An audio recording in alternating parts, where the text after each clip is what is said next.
Continue बात चल रही थी प्रीलिम्स पेपर 1 जो कि होता है जीएस का। अब जीएस के पेपर में लगभग 9 सब्जेक्ट आते हैं, ब्रॉडली 9 सब्जेक्ट आपके रहेंगे, जैसा पॉलिटी, हिस्ट्री, हिस्ट्री का modern part, ancient plus medieval history, art and culture, environment, geography, economics, science and tech और एक आपका करंट अफेयर्स। लोगों का अलग अलग बाइफर्केशन हो सकता है कुछ लोगों के लिए सब्जेक्ट थोड़े ज़्यादा हों, जैसे अगर हिस्ट्री का आप एंशियंट और मिडिवल अलग अलग ले लो तो एक और सब्जेक्ट बढ़ जाएगा। हो सकता है कि आपके कुछ लोगों के लिए सब्जेक्ट कम हो, बट मोर और लेस पूरा जो यूपीएससी का सिलेबस है वो इन्हीं 9 पॉइंट्स में, इन्हीं 9 डॉट्स में आपका इंक्लूडेड होगा। ठीक है, अभी अपन को क्या करना है, अपन को इन सारे जितने भी सब्जेक्ट हैं इन सब का ईयर वाइज पीवाईक्यू जो है वो अपन को देखने हैं सबसे पहले, before you start preparing for prelims. PYQs देखने हैं और पीवाईक्यूज में अपन को ये आइडेंटिफाई करना है कि जो भी सब्जेक्ट है, पॉलिटी है, हिस्ट्री, मॉडर्न हिस्ट्री है, एंशियंट है, मिडिवल है, उसमें कौन सा पार्ट ऑफ द सिलेबस में सबसे ज़्यादा क्वेश्चन आ रहे हैं या हॉटस्पॉट में है। फॉर एग्जाम्पल अगर अपन पॉलिटी की बात करें, ठीक है, तो पॉलिटी के पीवाईक्यूज अगर आप देखेंगे, अटेम्प्ट करेंगे एंड वहाँ पे ऑब्जर्व करेंगे अच्छे से, तो कुछ पॉइंट्स हैं जो अलग से आते हैं, जैसे फंडामेंटल राइट्स के बारे में फ्रीक्वेंटली क्वेश्चन पूछा जाता है। ठीक है, फंडामेंटल राइट्स के बारे में पूछा जाएगा, नहीं तो फंडामेंटल ड्यूटीज के बारे में पूछा जाता है। ऐसे ही प्रेसिडेंट एक हॉट टॉपिक है, पार्लियामेंट, पार्लियामेंट का मतलब है पार्लियामेंट से रिलेटेड, पार्लियामेंट की फंक्शनिंग से रिलेटेड।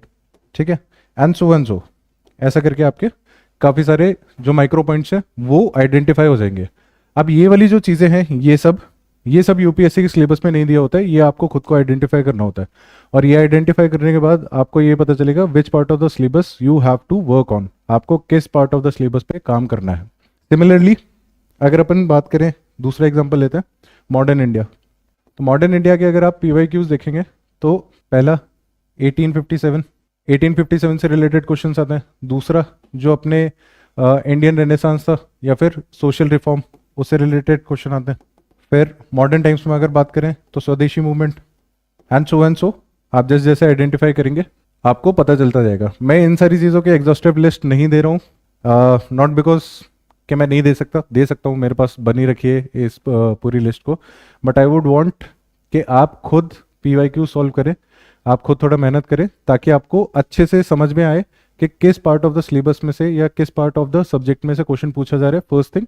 एंड सेकेंड थिंग, आपको ये चीज़ समझ में आए कि क्वेश्चन किस तरीके का पूछा जा रहा है।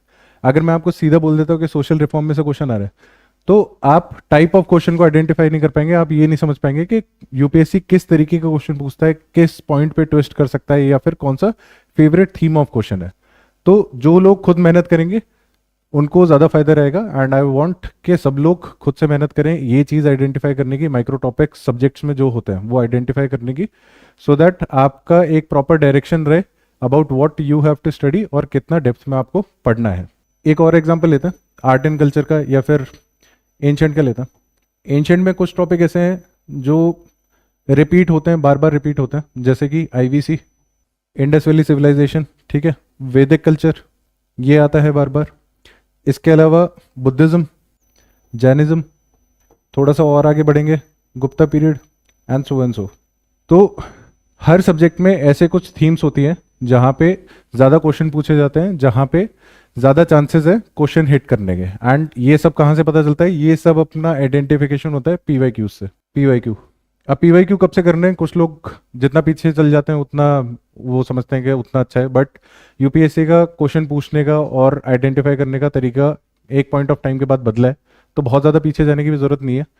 2012 के बाद पैटर्न चेंज हुआ था, तो 2012 एंड ऑनवर्ड्स क्या आप पीवाईक्यू ज़रूर करें। If you can go back तो 2000 से कर लीजिएगा, बहुत ज़्यादा 1970s 1980s के अगर आपको क्वेश्चन मिल रहा है तो उसका कोई फ़ायदा नहीं है। आप 2012 के बाद से जितने भी पेपर आ रहे हैं, जितने भी पेपर यूपीएससी ले रहा है, 12 साल के पेपर बन जाते हैं, वो ज़रूर करना है। ठीक है, अपने इस तरीके से पीवाईक्यू सॉल्व करके आइडेंटिफाई कर लिए विच पार्ट ऑफ द सिलेबस में से ज़्यादा वेटेज है, कहाँ से यूपीएससी बार बार क्वेश्चन पूछ रहा है। ठीक है, ये आइडेंटिफाई करने के बाद जैसे अपन को अब पढ़ना किस तरीके से है, अब अपन को ये पता चल गया कि जो यूपीएससी का सिलेबस आता है that has been defined more clearly seeing the PYQs, अपने पीवाईक्यू देख के और ज़्यादा जो भी माइक्रो टॉपिक्स हैं जहाँ से क्वेश्चन बार बार पूछे जाते हैं या फिर जहाँ से क्वेश्चन पूछे जाने के ज़्यादा चांसेस है वो आइडेंटिफाई कर लिया। अब बात आती है कि अपन को पढ़ना कैसे है, ठीक है। तो पढ़ने के लिए सबसे पहले देखो, सबसे इंपॉर्टेंट चीज़ पूरी यूपीएससी की जर्नी की जो भी रहेगी वो है डिसिप्लिन। बिना डिसिप्लिन के आपका बहुत ज़्यादा मेरे को नहीं लगता है कि रिजल्ट आ पाएगा। तो डिसिप्लिन आपके अंदर बहुत अच्छा होना चाहिए और यही डिसिप्लिन आपको डेली बेसिस पे शो करना पड़ेगा।